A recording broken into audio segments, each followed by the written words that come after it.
Kuhanin ko ng buhos yan. Baka kasi sabihin ni Mrs. kung saan ako nagpunta eh. Masakit po ba nanay o okay lang? Sarap lang? May pakiramdam na nanay. Ayaw na ayaw.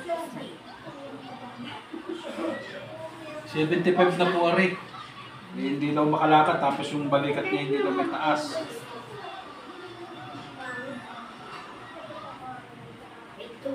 Nakaalalay talaga. Sakit pa? Pero nabawasan.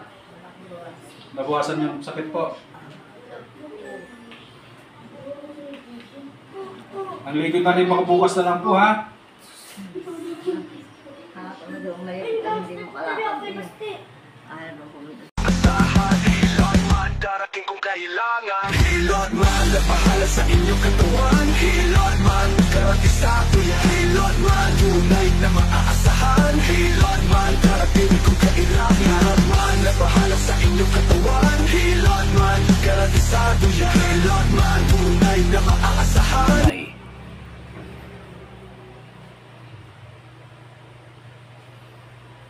Sino magbubuhos? Sino nakakadumi?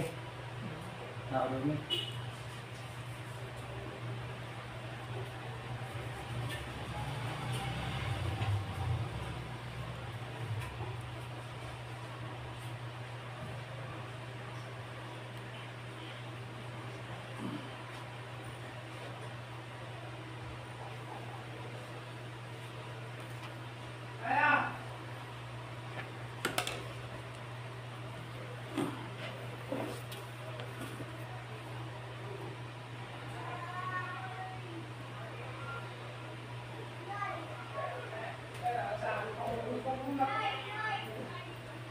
Okay lang po kayo?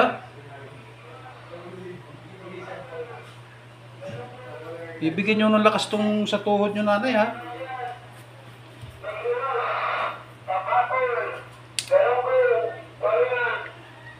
Grabe ang tunog ng kwan nyo dun. Iba yung sa amin, malagong eh. Iba pala yung napasok na mag-iisda dito.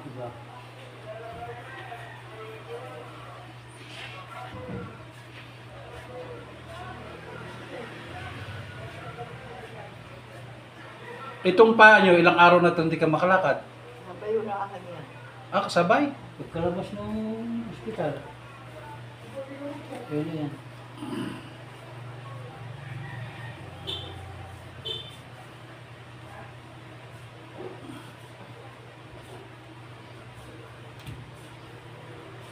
Ibig sabihin, kalalabas lang. Magaling ko na rin nakakapag. Sino po nagkano sa inyo dito? Yung nagsabi na kunin ako. Wala, sabi, ngarang papahilang araw yung kamay na ayaw na isip ko. Kaya nakapagaling na ako sa inyo.